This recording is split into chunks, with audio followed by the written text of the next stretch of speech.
अस्सलामुअलैकुम। इमरान सीरीज़ एक उर्दू जासूसी नावल सीरीज़ है जिसे पाकिस्तानी मुसन्निफ़ मज़हर कलीम ने तख्लीक किया है। अली इमरान एक अहम किरदार है, एक मज़ाहिया खुफिया एजेंट जो सीक्रेट सर्विसेज को X2 के तौर पर कंट्रोल करता है, लेकिन सीक्रेट सर्विसेज के एक आम रुकन के तौर पर काम करता नज़र आता है।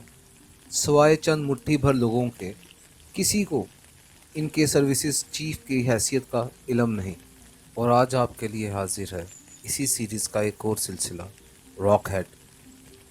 तुम सब लोग यहीं रुकोगे, मैं ऊपर जाकर ये सुपर डायनामाइट किसी मुनासिब जगह पर फिट कर कर आता हूँ, इमरान ने ट्रांसमीटर पर बात करते हुए कहा। इमरान साहब, इसमें इतना ज़रूर वक्त लगा देना कि हम वापस वशाकू जजीरे तक आसानी से पहुंच जाए, सदीकी की आवाज़ सुनाई थी। मैं समझता हूँ, तुम फिक्र मत करो, इमरान ने जवाब देते हुए कहा और फिर तेज़ी से ऊपर बुलंद होने लग गया। इमरान साहिब, ऐसा भी हो सकता है कि आप इधर बेहोश कर देने वाली गैस फायर कर दें ताकि हम इस जजीरे की सूरत हाल को खुद भी देख सकें। ऊपर जाते हुए इमरान के कानों में सदीकी की आवाज़ सुनाई दी। बाहर के हालात देखने के बाद ही फैसला होगा क्या हो सकता है और क्या नहीं, इमरान ने जवाब दिया। और फिर थोड़ी ही देर बाद उसका सर सतह समंदर से बुलंद हुआ तो दूसरे ही लम्हे वो बिजली की तेज़ी से दोबारा पानी के अंदर उतर गया, क्योंकि सामने ही इसने एक आदमी को हाथ में गन उठाए किनारे पे खड़े देखा था। वो तेजी से घूमकर दूसरी तरफ गया, लेकिन वहां भी यही सूरत हाल थी। फिर इमरान ने जजीरे के चारों तरफ चक्कर लगाया, लेकिन हर तरफ मुसल्लह अफराद मौजूद थे। ये तो इसकी किस्मत अच्छी थी कि फौरन ही गहराई में उतर जाता था और ऊपर मौजूद अफराद अंदाज़ा भी ना लगा सकते थे कि क्या हुआ है। वो ज़्यादा से ज़्यादा ये समझे होंगे कि कोई बड़ी मछली बाहर निकलकर छपाके से वापस समंदर के अंदर उतर गई होगी। अब मसला ये था कि सुपर डायनामाइट पानी के अंदर ना लगाया जा सकता था और ऊपर मौजूद अफराद उसे ऊपर ना पहुंचने दे रहे थे। बेहोश कर देने वाली गैस का पिस्टल इसके पास था भी नहीं कि वो तो इसने अपने थैले से निकाल कर किसी और साथी को दे दिया था। इसलिए अब वो वापस गहराई में जाकर ही इसे मिल सकता था, मगर वाटरप्रूफ थैले से बाहर आते ही पानी की वजह से वो नकारा हो जाता। इसलिए अब यही सूरत रह गई थी कि वो रिस्क ले। एक साइड पर इसने जजीरे के किनारे को ऊपर से काफी आगे बढ़ा हुआ देखा था, चुनाचा वो इस तरफ गया और फिर बिल्कुल जजीरे की कई फटी और पुरानी और डूबी इन चट्टानों के साथ चिमट कर वो ऊपर बुलंद होने लगा। फिर इसने आहिस्ता से सर बाहर निकाला तो ऊपर बाहर को निकला हुआ किनारा मौजूद था। वो इंतहाई एहतियात से चट्टानों को पकड़कर और इनके साथ चिमट कर ऊपर चढ़ गया, लेकिन इस किनारे पर ऊपर तक कोई ऐसा रखना पानी से बाहर मौजूद ना था जिसमें वो डायनामाइट फिट कर सके। बारीक रखने तो मौजूद थे, लेकिन वो इतने चौड़े ना थे कि जिनमें ये पैकेट पूरा आ सकता हो। इसलिए अब आखिरी सूरत ये रह गई थी कि वो ऊपर चढ़कर इस आदमी को टांग से पकड़कर नीचे गिराए, लेकिन जाहिर है वो बिल्कुल किनारे पर तो ना खड़ा हुआ था, कुछ पीछे हटकर ही खड़ा होगा। लेकिन उसी लम्हे इमरान की नजरें कुछ फासले पर एक रखने पर पड़ी और उसका दिल बिल्लियों उछलने लगा। ये रुकना इतना बड़ा बहरहाल था कि इसमें किसी न किसी तरह इस सुपर डायनामाइट को छुपाया जा सकता था। वो आहिस्ता आहिस्ता चट्टानों के साथ चिमट कर इस रखने की तरफ बढ़ता चला गया। रखने के करीब पहुंचकर उसने रखने के अंदर झांका कि कहीं इसके अंदर पानी तो मौजूद ना है, लेकिन रुकना खुश्क था और वो किनारे के करीब था, इसलिए पानी इसके अंदर ना जा सका। इमरान ने आहिस्ता से थैला अपनी पुछ से खोला।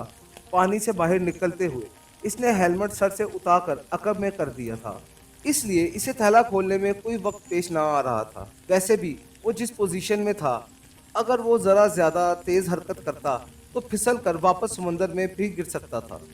और जाहिर है इस तरह छपाके की तेज़ आवाज़ और ऊपर मौजूद मुसल्ला आदमी को चौंका सकती थी। चुनाचा वो इंतहाई एहतियात से काम कर रहा था। फिर थोड़ी देर बाद वो थैला खोलने में कामयाब हो गया। उसने थैले की डोरी गले में इस तरह डाल रखी थी कि थैला इसके सीने पर लटक गया था। फिर उसने एहतियात से जिप खोली और फिर सुपर डायनामाइट का पैकेट खोलकर उसने सुपर डायनामाइट बाहर निकाला और खाली पैकेट को दोबारा थैले में डालकर उसने इसमें मौजूद प्राइम चार्जर को मखसूस अंदाज में चार्ज किया। और फिर इसने 3 घंटे का वक्त लगाकर सुपर डायनामाइट को एहतियात से उसी रखने में काफी अंदर की तरफ करके जहां तक वो जा सकता था रख दिया। चूंकि सुपर डायनामाइट पर मौजूद टाइम चार्जर के डायल पर सेकंड बताने वाले हिस्से उल्टे चलना शुरू हो गए थे, इसलिए इसे मालूम हो गया था कि जैसे ही 3 घंटे गुजरेंगे सुपर डायनामाइट खुद ब खुद फायर हो जाएगा और इसके बाद इस जजीरे का नामो निशान तक हमेशा के लिए मिट जाएगा। इस तरह ना सिर्फ जजीरे में मौजूद जाली करेंसी तबाह हो जाएगी, बल्कि वो मशीनें भी मुकम्मल तौर पर तबाह हो जाएंगी जिनकी मदद से जाली करेंसी तैयार की जा रही है। और जजीरे पे मौजूद किसी आदमी को आखिरी लम्हे तक इस बारे में मालूम ना हो सकेगा। बैग की जिप लगाकर इसने आहिस्ता आहिस्ता नीचे उतरना शुरू कर दिया और फिर पानी में उतरकर इसने हेलमेट को दोबारा अपने सर पर एडजस्ट किया और फिर पानी में गोता लगा दिया। इसके चेहरे पर कामयाबी की मुस्कुराहट नमूदार हो गई थी। वो तेजी से नीचे अपने साथियों की तरफ बढ़ता गया। क्या हुआ इमरान साहिब? सदीकी की आवाज़ सुनाई दी। विक्ट्री, इमरान ने जवाब दिया। थैंक गॉड, सदीकी की आवाज़ सुनाई दी। और फिर थोड़ी देर बाद इमरान इनके पास पहुंच गया। इसने सारी सूरत हाल इन्हें तफसील से बता दी। मतलब है अब वापसी का प्रोग्राम बनाया जाए, सदीकी ने मुस्कुराते हुए कहा। हाँ, अब इस वशाकू जजीरे पर जाकर वहाँ लॉन्च लेकर वापसी का सफ़र शुरू हो जाएगा, इमरान ने कहा और तेज़ी से वापस वशाकू जजीरे की तरफ बढ़ने लगा। सब साथी भी इसके पीछे रवाना हो गए। चूंकि इनका मिशन कामयाब हो गया था, इसलिए बावजूद थके होने के इनके अंदर नामामूली सी ताकत आ गई थी। वो खासी तेज़ रफ्तार से वापसी की तरफ बढ़ रहे थे। तकरीबन 1.5 घंटे बाद जजीरा वशाकू पर पहुंच गए। अब कुछ देर आराम कर लें, बहुत थक गए हैं, इमरान ने पानी से निकलकर हेलमेट सर से उतारते हुए कहा और फिर वो सब तेज़ी से चट्टानों पर फिलांगते हुए ऊपर चढ़ते गए। जजीरे के ऊपर वाली सतह पर पहुंचकर वो बेख्तियार ज़मीन से पर लेट गए, लेकिन इसी लम्हे इन्हें अपने अकब में ठटका सा महसूस हुआ तो वो सब बिजली की तेज़ी से उठकर मुड़े। लेकिन उसी लम्हे उनके करीब धमाका हुआ और उनके गिर्द सुर्ख रंग का गुब्बारा तेज़ी से फैलता चला गया। इमरान ने सूरत हाल को समझते ही अपनी सांस रोक ली, लेकिन बेसुध दूसरे लम्हे उसके जहन पर इंतहाई तेज़ रफ्तार और स्याह चादर सी फैलती चली गई। बटाम जजीरे पर बने हुए एक कमरे में सरदार सिंह कुर्सी पर बैठा हुआ शराब पीने में मसरूफ था कि कमरे का दरवाज़ा खुला और सुखदेव अंदर दाखिल हुआ। ऐश हो रही है, सुखदेव ने मुस्कुराते हुए कहा। ऐश तो तुम्हारी होनी थी, लेकिन मैंने गड़बड़ हालात की वजह से रोक दी है, सरदार सिंह ने मुस्कुराते हुए जवाब दिया। तो सुखदेव अचानक चौंक पड़ा। वो अब मेज़ की साइड पर रखी हुई कुर्सी पर बैठ गया था। क्या मतलब है? मैं समझा नहीं, सुखदेव ने हैरत भरे लहजे में पूछा और मेज़ पर रखी हुई शराब की बोतल उठाकर उसने मुंह से लगा ली। तुम्हारी लेडी मैडम शीला बटाम आना चाहती थी, कह रही थी कि वहाँ विशाखू जजीरे पर इंतहाई बोर हो रही है और जाहिर है इसके यहाँ आने का मतलब था कि तुम्हारी ऐश हो जाती, सरदार सिंह ने एक आंख बंद कर कर उबाशाना अंदाज में कहा। और ऐसी कोई बात नहीं है सरदार सिंह, तुम गलत समझ रहे हो। मैडम शीला औरत नहीं है और ना ही इसका किरदार ऐसा है जैसा तुम समझ रहे हो। बस वो ज़रा खुली बातें करने की आदी है। लेकिन वो यहाँ आना क्यों चाहती थी, जबकि ऐसे हालात में तो उसे वशाकू जजीरे को किसी सूरत में भी नहीं छोड़ना चाहिए था, सुखदेव ने जवाब देते हुए कहा। बस कह रही थी कि वहाँ बोर हो रही है, सरदार सिंह ने जवाब देते हुए कहा। वो इसकी फितरत को अच्छी तरह जानता था। वो तो ऐसे हालात को उल्टा एंजॉय करती है। कहाँ है ट्रांसमीटर? मुझे दो, मैं इससे खुद बात करता हूँ। मेरी छठी हिस्स कह रही है कि ज़रूर कोई ख़ास बात होगी, सुखदेव ने कहा। क्या ख़ास बात होनी है सुखदेव? बहरहाल तुम बात कर लो, लेकिन ये बता दूं कि उसे यहाँ आने का ना कह देना। चीफ बॉस का हुक्म है कि इंतहाई मोहतात रहा जाए, सरदार सिंह ने कहा। सुखदेव ने जुबान से कोई जवाब देने की बजाय हाथ में पकड़ी हुई बोतल मेज पर रखी और उठकर एक तरफ रैक में मौजूद फिक्स्ड फ्रीक्वेंसी का ट्रांसमीटर उठाया और उसे लाकर मेज पर रख दिया और उसका बटन प्रेस कर दिया। Hello hello, Sukhdev calling, Sheela over, Sukhdev ने बार बार कॉल देते हुए कहा। लेकिन मुसलसल कॉल देने के बावजूद दूसरी तरफ से जब कॉल रिसीव ना की गई तो सरदार सिंह भी सीधा होकर बैठ गया। इसके चेहरे पर भी परेशानी के तासुरात उभर आए थे। क्या हुआ? ये मैडम शीला कॉल क्यों नहीं अटेंड कर रही, सुखदेव ने हैरत भरे लहजे में कहा और एक बार फिर कॉल देना शुरू कर दी। लेकिन फिर दूसरी तरफ से काफ़ी देर तक कॉल रिसीव ना की गई। तो उसने एक तवील सांस लेते हुए बटन ऑफ कर दिया। कोई लंबी गड़बड़ है सरदार सिंह, अब क्या किया जाए? सुखदेव ने कहा। हाँ, वाकई तुम्हारी बात दुरुस्त है, वहाँ हालात दुरुस्त नहीं है, वाकई कोई गड़बड़ है। अब तो वहाँ जाना पड़ेगा, सरदार सिंह ने कहा। तो चलो उठो, हमें फौरन वहाँ जाना चाहिए, सुखदेव ने कहा। मैं तो यहाँ से नहीं जा सकता, खास तौर पर किसी मुतवक्का गड़बड़ की सूरत में मुझे बहरहाल यहीं रहना चाहिए। तुम हेलीकॉप्टर लेकर चले जाओ और सूरत हाल मालूम करो। मैं अपने 2 आदमी तुम्हारे साथ भेज देता हूँ, सरदार सिंह ने कहा। ठीक है, सुखदेव ने उठते हुए कहा। तो सरदार सिंह भी उठ खड़ा हुआ। लेकिन अगर वहाँ लंबी गड़बड़ हुई तो फिर क्या? 2 आदमी वहाँ के हालात संभाल लेंगे, सुखदेव ने कमरे से बाहर आते हुए कहा। मेरे आदमी तरबियत याफ्ता हैं और इन्हें जरूरी हिदायत भी दे दूंगा, तुम फिक्र मत करो, सरदार सिंह ने कहा। और उसने एक आदमी भेजकर अपने 2 आदमी बुलवा लिए। चंद लम्हों बाद 2 कवि हैकल आदमी इसके सामने पहुंच गए। यस बॉस, उनमें से एक ने सरदार सिंह से मुखातिब होकर कहा। रामश्री, तुम और नारायण दोनों बॉस सुखदेव के साथ हेलीकॉप्टर में वशाकू के जजीरे पर जाओगे। वहाँ मैडम शीला और उसके ग्रुप के साथ कोई खास हालात पेश आए हैं, क्योंकि madam Sheela transmitter call attend नहीं कर रही। बेहोश कर देने वाली गैस के कैप्सूल भी साथ ले जाओ, दूसरा ज़रूरी असला भी। और फिर वहाँ जैसे हालात हों मुझे ट्रांसमीटर पर कॉल कर देना, मैं मज़ीद हदायत दूंगा। बॉस, सुखदेव बहरहाल हालात का जायज़ा लेकर खुद ही फैसला कर लेंगे, सरदार सिंह ने कहा। यस बॉस, रामश्री ने कहा। और थोड़ी देर बाद दोनों सुखदेव के साथ हेलीकॉप्टर पर सवार होकर हवा में बुलंद हुए और तेजी से वशाकू जजीरे की तरफ बढ़ते चले गए। थोड़ी देर बाद ही हेलीकॉप्टर वशाकू के जजीरे पर पहुंच गया। जजीरा घने दरख्तों में ढका हुआ था, इसलिए बावजूद कोशिश के वो फजा से नीचे किसी हालत तक नहीं पहुंच सकते थे और ना ही जजीरे पर किसी किस्म की कोई मखसूस हरकत ही महसूस हो रही थी। सुखदेव फिक्स्ड फ्रीक्वेंसी के ट्रांसमीटर साथ ले गया था। इसने एक बार फिर मैडम शीला को कॉल करने की कोशिश की, लेकिन बेसुध दूसरी तरफ से कॉल रिसीव ना की गई। हेलीकॉप्टर जजीरे पर उतार दो, सुखदेव ने नारायण से कहा, जो पायलट सीट पर मौजूद था। यस बॉस, नारायण ने कहा। और फिर उसने एक मुनासिब जगह पर हेलीकॉप्टर जजीरे पर उतार दिया। हेलीकॉप्टर उतरते ही वो तीनों तेजी से बाहर आए, लेकिन जजीरे पर किसी किस्म की कोई नकलो हरकत ही नजर ना आ रही थी। लेकिन इसके बावजूद वो बेहद मोहतात थे। तुम वहीं हेलीकॉप्टर के पास ही रुकोगे नारायण, हम दोनों आगे जाएंगे, सुखदेव ने नारायण से कहा। और नारायण ने इस बात में सर हिला दिया और फिर वो तेजी से चलते हुए कैबिनों की तरफ बढ़ते चले गए। वो वहां से करीब ही थे और फिर जैसे ही वो बड़े कैबिन के सामने पहुंचे, दोनों ही बेख्तियार उछल पड़े, क्योंकि कैबिन के खुले दरवाजे से इन्हें कुर्सी पर बंधी हुई बैठी मैडम शीला नजर आ गई थी, जिसकी गर्दन ढलकी हुई थी। ओह ओह, ये क्या हुआ, सुखदेव ने कहा और दौड़ता हुआ कैबिन में दाखिल हो गया। लेकिन दूसरे लम्हे वो बेख्तियार ठटक कर रह गया। उसके चेहरे पर हैरत के साथ साथ खौफ के तासुरात उभर आए थे, क्योंकि मैडम शीला मुर्दा थी, इसे गोली मारकर हलाक कर दिया गया था। ये किसने किया? ये किसने हलाक किया है शीला को?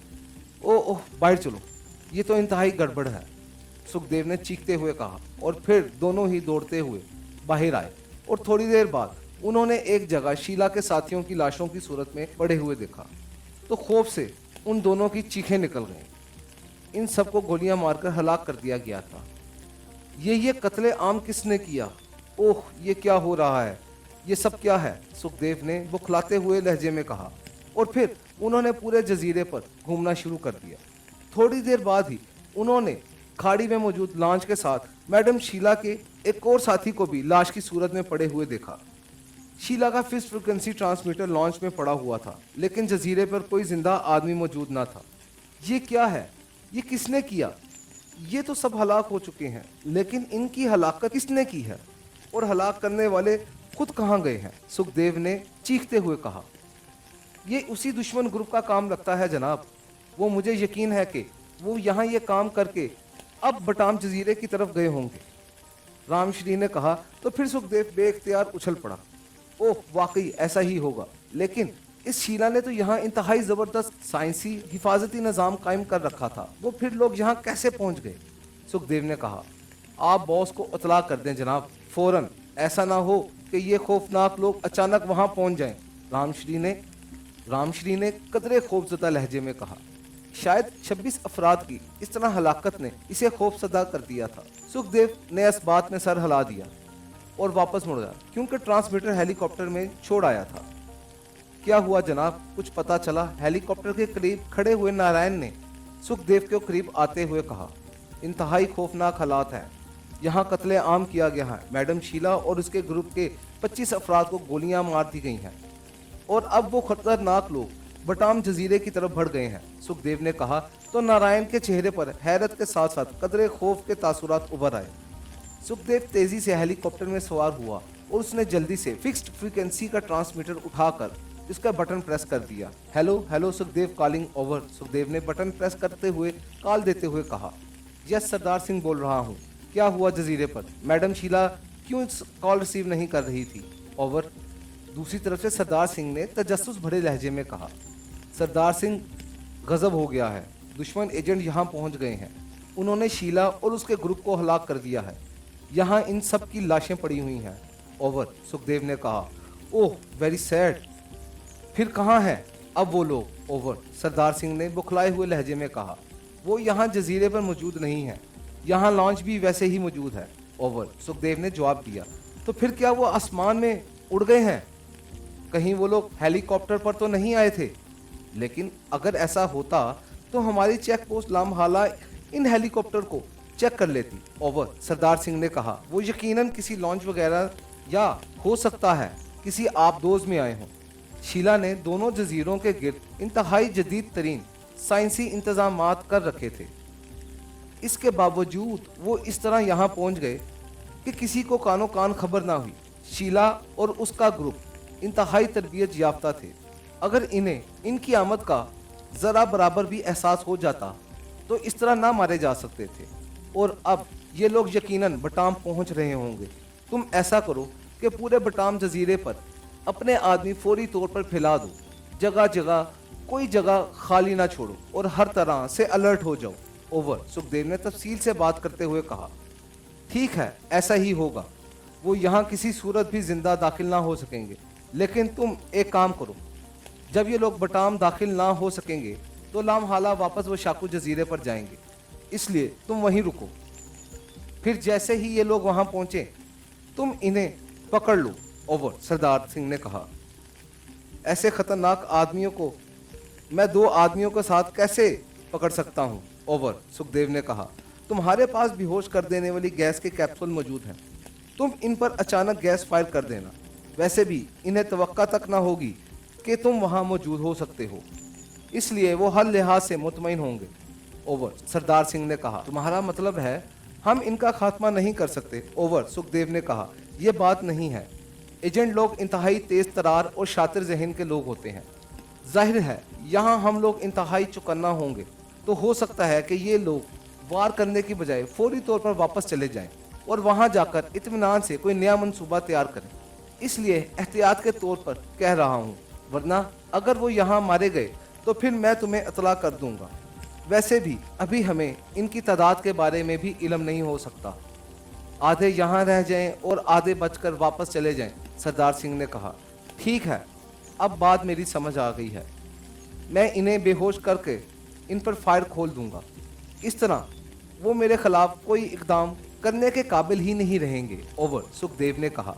फौरी तौर पर इन पर फायर खोलने की ज़रूरत नहीं।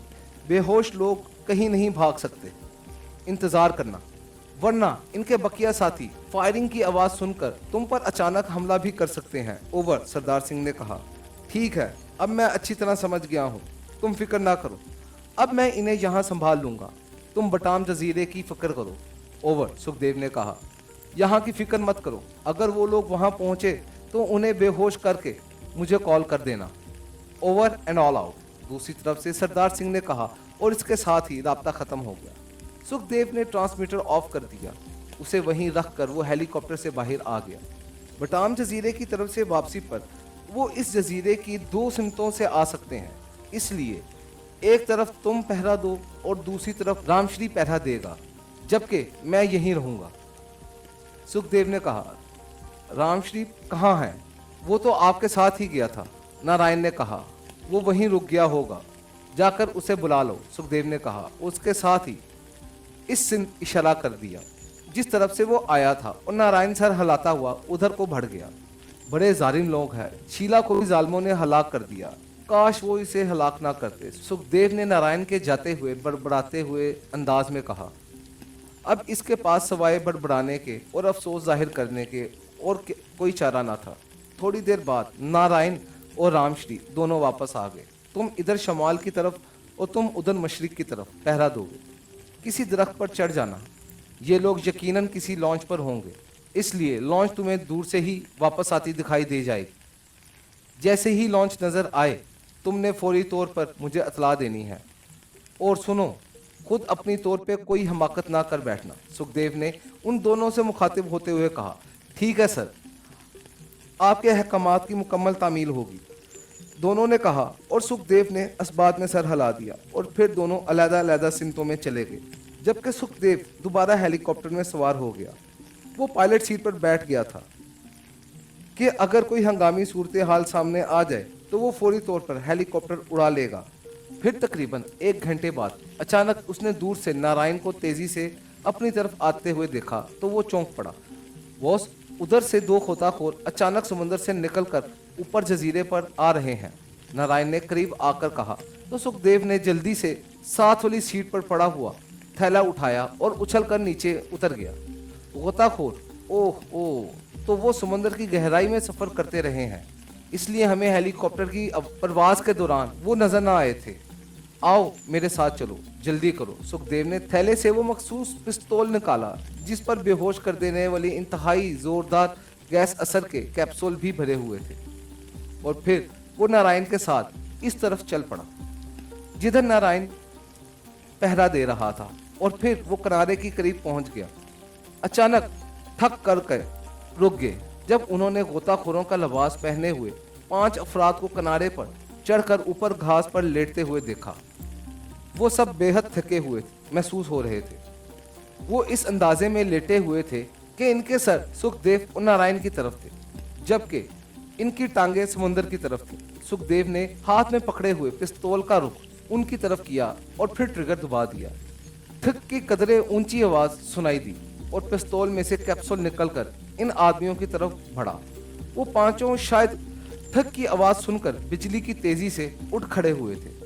उसी लम्हे कैप्सूल इनके करीब गिर पड़ा, फिर फट गया और सुर्ख रंग का गुबार इन सब के गिर्द तेजी से फैलता चला गया और वो पांचों दोबारा नीचे गिरकर साकत हो गए। सुखदेव ने पूरी तसल्ली करने के लिए एक और फायर कर दिया, लेकिन वो सब इसी तरह बेहिस्सो हरकत पड़े रहे। इनके और भी साथी ना हो, नारायण ने कहा। नहीं, अगर होते तो अब तक आ चुके होते। तुम जाकर रामश्री को बुला लाओ, सुखदेव ने कहा। आप इन्हें गोलियों से हलाक कर दें, अब तो ये बेबस पड़े हुए हैं, नारायण ने कहा। अभी नहीं, सरदार सिंह से बात कर लूं, फिर हो सकता है कि वो इनसे पूछगिछ करना पसंद करें, या फिर हो सकता है कि वो इन्हें चीफ बॉस को भिजवा दे। ये इसका शोबा है, तुम जाकर रामश्री को बुला लो, सुखदेव ने कहा। तो नारायण सर हिलाता हुआ मुड़ा और इस तरफ को बढ़ गया जिधर रामश्री पहरा दे रहा था। सुखदेव इस वक्त तक वहीं खड़ा रहा जब तक वो दोनों वापस ना आ गए। तुम यहाँ ठहर कर इनका ख्याल रखो, मैं जाकर सरदार सिंह से बात करता हूँ, फिर जैसे ही वो कहेगा वैसे ही करेंगे, सुखदेव ने इन दोनों से मुखातिब होकर कहा। अगर आप हुक्म दें तो हम हेलीकॉप्टर से ट्रांसमीटर यहाँ ले आते हैं, रामश्री ने कहा। नहीं, मैं खुद वहां जाऊंगा, सुखदेव ने कहा और वापस मुड़ गया। थोड़ी देर बाद एक बार फिर हेलीकॉप्टर में सवार होकर ट्रांसमीटर उठा चुका था। उसने ट्रांसमीटर का बटन ऑन कर दिया। Hello hello, Sukhdev calling over, Sukhdev ने कॉल करते हुए कहा। यस, सरदार सिंह बोल रहा हूँ, ओवर। चंद लम्हों बाद सरदार सिंह की आवाज़ सुनाई दी। सरदार सिंह, क्या रिपोर्ट है, ओवर, सुखदेव ने कहा। यहाँ तो अभी तक कोई नहीं आया। मेरे आदमी पूरे जजीरे पर और इसके किनारे के चप्पा चप्पा पर मौजूद हैं। ना ही अभी तक कोई लॉन्च नजर आई है, ओवर, सरदार सिंह ने कहा। तुम्हारे इन किनारों में मौजूद आदमियों की वजह से बटाम जजीरा बच गया है, सरदार सिंह। यहाँ 5 गोताखोर वापस पहुँचे हैं और मैंने इन्हें बेहोश कर दिया है। वो लॉन्च की बजाय समुद्र की गहराई में तैरते हुए विशाखू से बटाम पहुँचे होंगे, लेकिन चूंकि हम पहले से अलर्ट थे और तुमने अक्लमंदी का मुजाहरा करते हुए चारों तरफ किनारे पर भी आदमी तैनात कर दिए थे, इसलिए इनका दाव नहीं चल सका। और वो वापस आ गए। अब क्या ख्याल है, इन्हें गोलियों से उड़ा दिया जाए या तुम इनसे कोई पूछगिछ करना चाहते हो सकता है कि इन पांचों को इसी बेहोशी के आलम में चीफ बॉस तक पहुंचा दिया जाए। ओवर। सुखदेव ने बात के आखिर में खुद ही सारी तजवीज भी पेश करते हुए कहा। सिर्फ 5 नहीं सुखदेव, सिर्फ 5 आदमी इतने बड़े मिशन पर नहीं आ सकते, लाजमन इनके और साथी भी होंगे। ओवर। सरदार सिंह ने जवाब देते हुए कहा। यहाँ तो 5 ही वापस आए हैं। ओवर। सुखदेव ने जवाब देते हुए कहा। ओह, फिर ऐसा करो कि इन पांचों को इसी बेहोशी के आलम में हेलीकॉप्टर में लाद कर यहाँ ले आओ। मैं यहाँ इनकी रूहों से भी असल हकाइक मालूम कर लूँगा। मेरा ख्याल है कि ये लोग ग्रुपों में काम कर रहे हैं।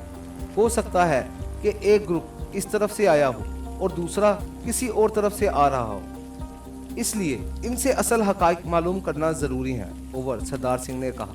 ठीक है, मैं इन्हें ले आता हूँ। ओवर। सुखदेव ने जवाब दिया। Okay, over and all out, Sardar Singh ने जवाब दिया और इसके साथ ही राब्ता खत्म हो गया। सुखदेव ने ट्रांसमीटर ऑफ किया और फिर ट्रांसमीटर वापस रखकर हेलीकॉप्टर से बाहर उतर गया।